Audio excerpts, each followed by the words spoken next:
Kalau kita diingatkan berarti kita diperintahkan untuk mengingat kisah-kisah terdahulu sebelum kita. Ya seperti Qarun ini, seperti kisah-kisah orang yang halak, yang hancur karena kesombongannya, seperti Fir'aun dan seperti yang lain-lain. Maka di situ kita diperintahkan untuk belajar dari pengalaman mereka semua. Biar apa? Jangan sampai kita itu diingatin sama Allah dengan cara Allah kasih musibah. Maka kalau manusia itu dikasih musibah, ia baru nyadar biasanya. Tapi apa mau? Diingetin dengan cara dikasih musibah, mau? Enggak. Bahkan justru musibah yang Allah jadikan peringatan buat kita itu bukan hanya sekedar mengingatkan kita, tapi justru bisa menghancurkan kita.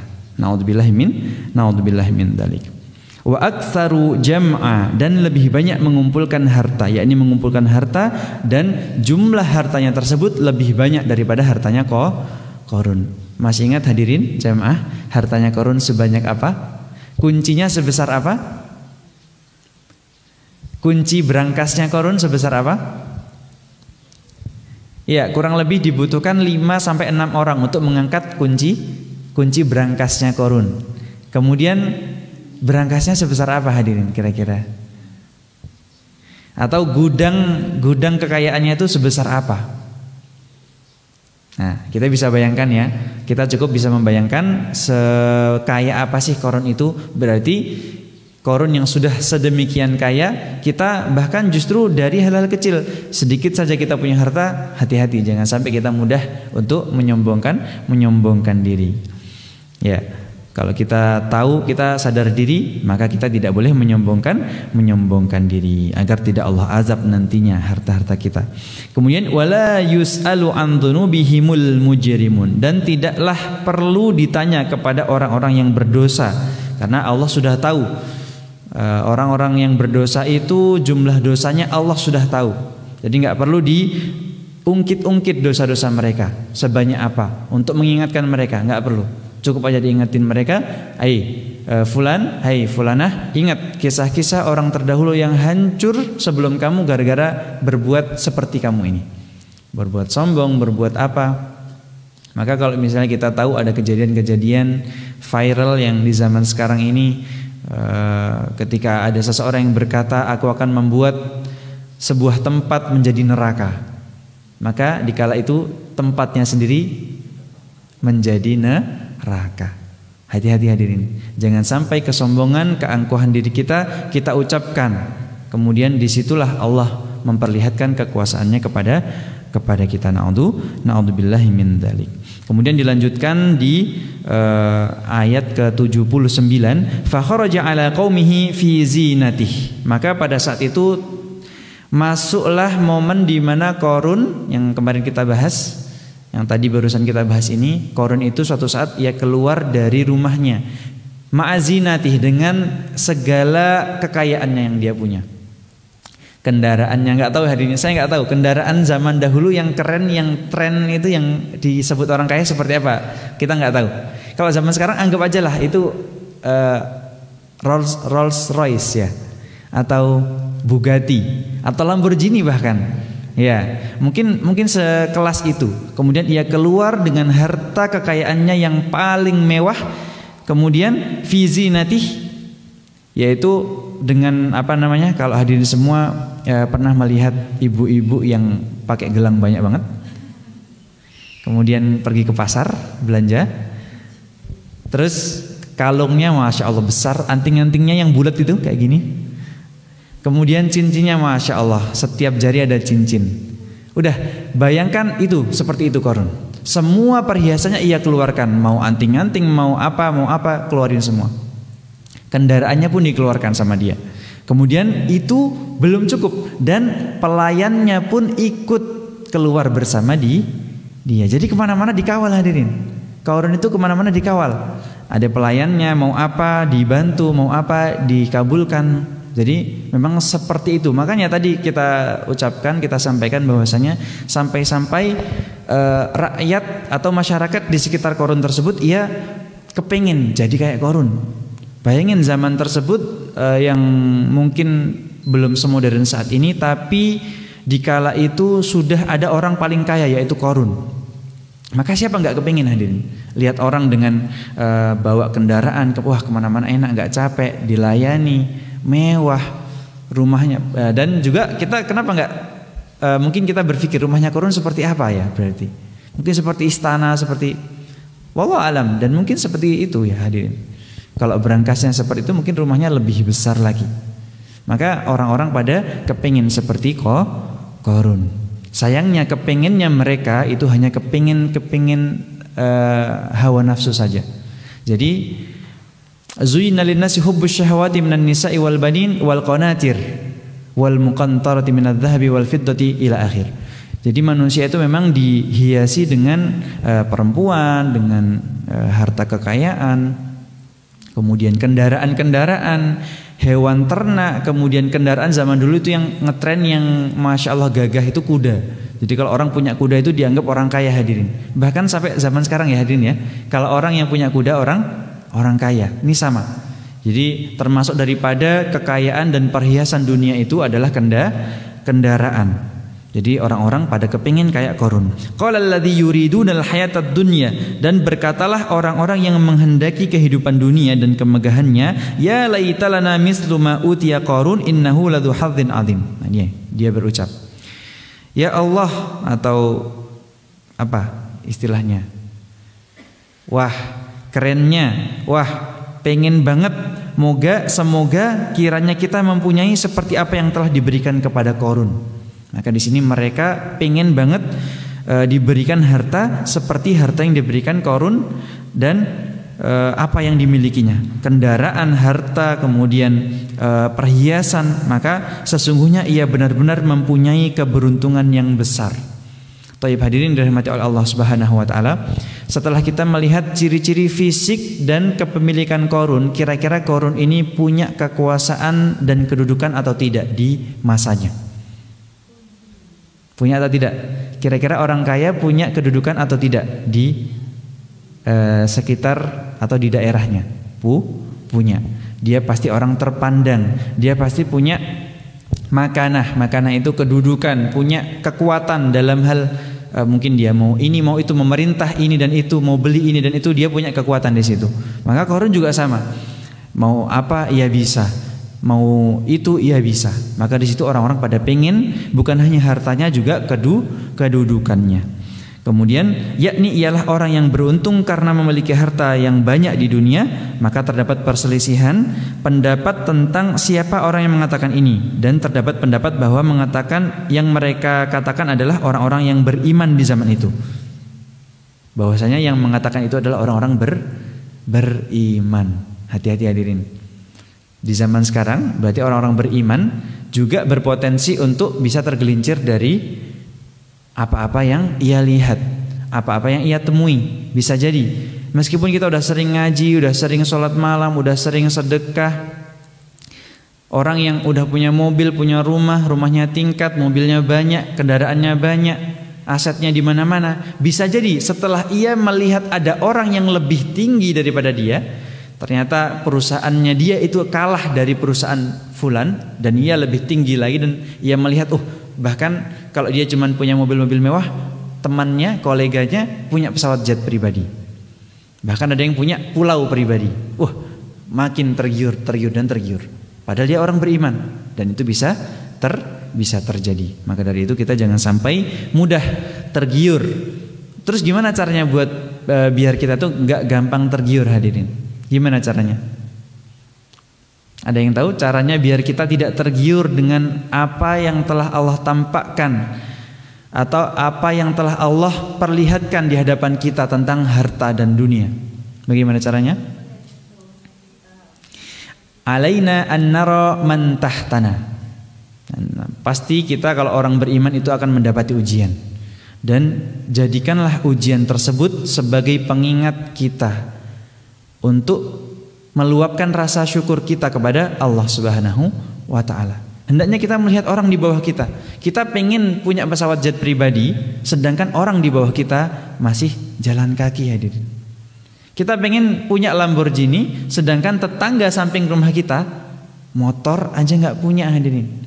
Bahkan ada yang nggak punya kaki. Nah ini jangan sampai apa-apa yang telah Allah berikan itu kita jadi nggak bersyukur. Wah temanku udah punya pesawat jet, aku juga mau Jangan. Wah temanku udah ganti iPhone 13 Pro Max. Wah aku juga mau ganti. Aku ntar 14 Pro Max. Oh enggak 16 Pro Max sekarang udah muncul. Jangan hadirin. Jangan cuman hanya ingin lebih dan lebih daripada tetangga atau teman kita. Nah, jangan sampai kita menjadi sebagaimana orang-orang beriman di zamannya Qarun. Ini tergiur, mereka tergiur atas apa yang Allah berikan kepada Qarun sehingga mereka tergiur untuk memiliki harta seperti Qarun. Namun pendapat yang lain mengatakan ada juga itu bukan orang-orang yang beriman, tapi itu adalah orang-orang kafir di zamannya Qarun yang ketika melihat Qarun dengan segala kemewahannya ia pengen seperti Qarun tersebut. Ya, ada perbedaan pendapat. Ada yang mengatakan orang-orang beriman, ada yang mengatakan orang-orang kafir yang berkata pengen harta seperti Qarun tersebut. Kemudian dilanjutkan dengan ayat ke-80 yang berbunyi wa qala alladzina utul ilma wailakum sawabullahi khair. Dan berkatalah orang-orang yang dianugerahi ilmu. Ini orang-orang yang berilmu, penuntut ilmu, orang-orang yang saleh. Mereka adalah para pendeta Bani Israel. Mereka berkata kepada orang-orang yang berangan-angan mendapat harta seperti milik Qarun, wailakum, celakalah kamu sekalian. Maksudnya orang-orang tadi yang mereka berkata yang pengen tadi. Pahala Allah sawabullahi khair. Pahala Allah itu lebih baik daripada harta kekayaannya Qarun. Kemudian yakni pahala Allah di akhirat lebih baik daripada apa yang mereka angan-angankan. Ini kalau kita diberikan pilihan nih hadirin, jamaah sekalian diberikan pilihan. Kalau kita beramal soleh, pengen Allah balas dengan kekayaan harta di dunia atau dengan pahala di akhirat hadirin. Seandainya kita bisa milih, tapi kita bisa milih apa enggak? Bisa enggak kita milih? Nggak bisa kita milih. Ya Allah saya mau dibalas di akhirat aja ya Allah. Nggak bisa. Tiba-tiba Allah kasih balasan yang setimpal. Allah kasih rezeki nomplok. Loh ya Allah saya kan bilang mau minta di akhirat. Ya nggak bisa. Itu sudah hukum alam, hukum dunia. Kalau kita berbuat baik dengan orang lain, maka orang lain akan berbuat baik kepada kita. Kalau kita disakiti orang lain, berarti kita dulu pernah nyakiti orang lain. Kembali lagi hukum alam yang ada di dunia. Ya kalau misalnya kita udah terlanjur berbuat baik, sekalipun kita menyembunyikan amal soleh kita, pasti akan Allah balas di dunia ataupun di akhirat. Entah Allah balas dengan rezeki yang berlipat ganda, atau Allah balas dengan menyelamatkan atau menghilangkan penyakit, atau membuat diri kita lebih baik keadaannya, atau membuat orang-orang di sekitar kita seperti keluarga, saudara-saudara kita itu sadar. Maka itu bisa jadi doa-doa yang kita pengen belum dikabulkan jadi dikabulkan. Apa-apa yang kita nggak pengen, kita pengen menghindar dari itu, Allah hindarkan. Maka di situ bisa jadi daripada perbuatan baik kita. Karena Allah berfirman, "Man jaa'a bil hasanati falahu khairum minha." Wahum min faza'i yawma idzin aminun. Barang siapa yang membawa kebaikan dan berbuat baik, maka falahu khairum minha, maka dia akan mendapatkan kebaikan tersebut. Hatta yawma idzin aminun, sampai nanti pada hari di mana kita dibangkitkan lagi, kita juga mendapatkan memanen lagi pahala tersebut. Wa man jaa'a bis-sayyi'ati fakubbat wujuhuhum finnar. Dan barang siapa yang berbuat sayyi'ah, sayyi'ah itu keburukan atau kejahatan, maka fakubbat wujuhuhum finnar, bukan hanya dibalas di dunia kejahatannya tersebut, tapi akan dimasukkan wajahnya ke dalam neraka. Jadi kalau kita berbuat baik atau berbuat buruk, pasti akan Allah balas di dunia maupun di akhirat. Itu adalah pelajaran daripada apa yang para pendeta Bani Israel katakan. Ini pendeta Bani Israel katakan kepada orang-orang yang pengen seperti Qarun. Jadi mereka berkata, pahala Allah sawabullahi khair. Pahala Allah itu lebih baik.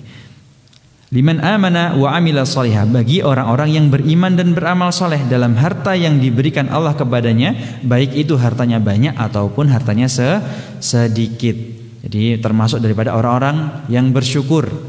Wa man syakara fa innama yashkuru li nafsihi wa man kafara fa inna rabbi ghaniyyun karim. Disebutkan dalam surat An-Naml, barang siapa yang bersyukur, maka sesungguhnya ia bersyukur untuk dirinya sendiri.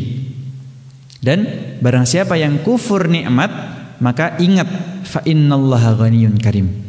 Barang siapa yang bermewah-mewahan, bersombong-sombongan atas kekayaan yang ia miliki, ingat, innallaha ghaniyyun karim. Sesungguhnya Allah yang maha kaya dan yang maha mulia.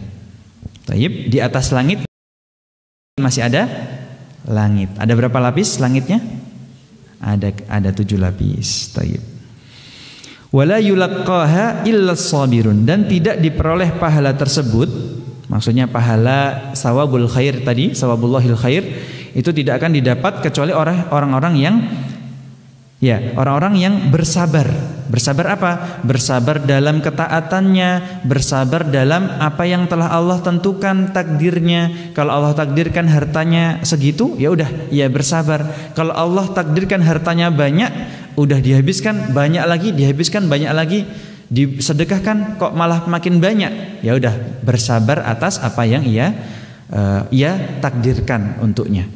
Maka kadang ada hadirin orang-orang, jadi kenapa sih orang-orang kaya, orang-orang yang kedudukannya itu lebih tinggi, lebih lama dihisapnya oleh Allah Subhanahu wa taala? Kenapa sih? Kenapa orang-orang pemimpin-pemimpin negeri yang ada di dunia itu lebih lama dihisap daripada orang-orang rakyat biasa? Karena apa? Karena titipan yang Allah berikan itu lebih banyak, lebih besar daripada apa yang kita titipkan kepada kita, yang Allah titipkan kepada kita sebagai rakyat biasa. Karena Allah berikan mereka kedudukan yang tinggi sehingga mereka bisa mengatur negara. Kemudian Allah berikan mereka harta yang sangat banyak sehingga mereka bisa berdonasi ke sana sini, bersedekah ke sana sini, kemudian bisa membangun masjid di sana di semua tempat. Tapi kembali lagi ke hambanya, apakah ia termasuk orang-orang yang bersyukur atau tidak? Yang bersyukur atau tidak? Kalau ia bersyukur, kalau ia memanfaatkan harta yang Allah titipkan, dia dititipkan kedudukan, kemudian ia mengelola kedudukan tersebut dengan baik, menegakkan syariat Islam, kemudian memberantas kemungkaran, memerintahkan kepada kebaikan, maka di situ dia termasuk orang-orang yang bersyukur. Kemudian kalau orang yang Allah titipkan harta yang banyak, kemudian ia salurkan, ia donasikan harta tersebut kepada yang membutuhkan, yaitu ada 5 tingkatan orang-orang yang membutuhkan bantuan dari kita hadirin. Yas'alunaka madza yunfikun. Ketika itu orang-orang, para sahabat bertanya, siapa aja sih yang wajib kita itu beri sedekah? Yang pertama, qul ma anfaqtum min khairin falil walidaini wal aqrabin. Yang pertama itu untuk orang tua, lil walidain. Kemudian yang kedua wal aqrabin, itu kerabat-kerabat kita. Wal yatama wal masakin, kemudian anak-anak yatim, kemudian orang yang miskin. Orang yang miskin itu ia punya rumah, ia punya harta, tapi tidak mencukupi kebutuhan hidupnya. Jadi dia maksudnya ia masih punya harta gitu, tapi enggak mencukupi kebutuhan hidupnya. Maka kita perlu menyisihkan harta kita untuk mereka. Kemudian terakhir wabnus sabil, yang terakhir orang-orang yang ada di dalam perjalanan. Biasanya orang-orang musafir yang kehabisan bekal. Kalau pergi jauh, perjalanan jauh, biasanya dia kehabisan bekal di jalan. Kemudian serentak ia berbisnis, kemudian ia singgah sejenak, kemudian ia kerja hanya sekedar untuk dapat ongkos melanjutkan perjalanannya. Maka itu termasuk daripada orang-orang yang membutuhkan bantuan kita. Yang pertama apa tadi? Siapa aja? Orang tua, kemudian kerabat, anak yatim, orang miskin, kemudian ibnus sabil atau orang yang sedang dalam perjalanan. Kalau misalnya ada orang yang sedang berjihad di jalan Allah, itu juga termasuk daripada orang yang membutuhkan. Maka jihad fisabilillah juga termasuk daripada orang yang membutuhkan bantuan saluran sedekah dari kita. illa sabirun, kecuali orang-orang yang bersabar. Maka setelah itu ia bersabar atas apa yang Allah berikan, meskipun harus setiap hari bagiin makanan ke orang-orang, ya ia tetap bersabar, tetap istiqomah di situ. Maka di situ akan mendapatkan pahala sawabullahu khair ini. Kemudian dilanjutkan di ayat ke-81 yang berbunyi fa khasafna bihi wa bidarihil ard. Maka setelah itu Allah berfirman, maka kami benamkanlah harta Qarun dan beserta rumahnya ke dalam bumi. Allah tenggelamkan dirinya, rumahnya dan harta-hartanya sampai terbenam dan lenyap masuk ke dalam tanah. Yang disebutkan bahwasanya Allah melenyapkan harta-harta Qarun ini sampai masuk ke dalam tanah. Makanya kalau hadirin semua, teman-teman semua, jamaah pernah menemukan sebuah harta yang ada dari tanah, biasanya disebut harta karun. Bahkan dalam buku fikih pun disebutkan harta rikaz. Rikaz itu harta temuan, yaitu harta karun yang ditemukan di tanah. Jadi ada perhiasan, ada emas yang ada dalam tanah, maka itu hendaknya disedekahkan. Berapa sedekahnya?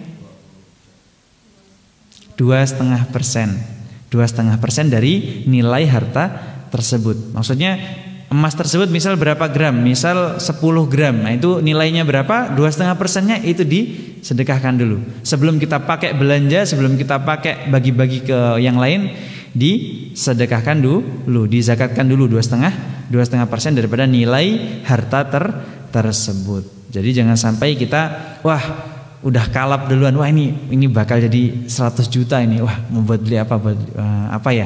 Nah, jangan.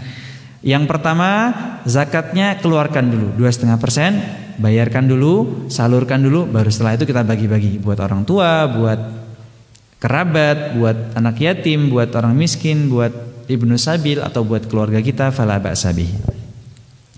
Fama kana lahu min fi'atin yansurunahu min dunillah, maka tidak ada baginya suatu golongan yang menolongnya terhadap azab Allah yang Allah berikan ini. Nah ini hadirin, peringatan Allah yang sudah kita sampaikan tadi bisa jadi bukan hanya sebagai peringatan bagi kita atau pengingat bagi kita, bukan, tapi bisa jadi itu penghancur, dan itu menghancurkan diri kita, menghancurkan kita dan menghancurkan harta-harta kita yang kita sombongkan tersebut. Na'udzubillah min dzalik. Maka jangan sampai kita menjadi seperti Qarun ini, dan tidak ada yang dapat menolong Qarun tersebut. Wa ma kana minal muntasirin, dan tiadalah ia terhadap dirinya termasuk orang-orang yang dapat membela diri dari Qarun tersebut. Meskipun ia punya pelayan, punya kedudukan, punya makanah, punya harta, tapi ia tetap tidak bisa mencegah azab Allah yang Allah berikan kepada Qarun ini.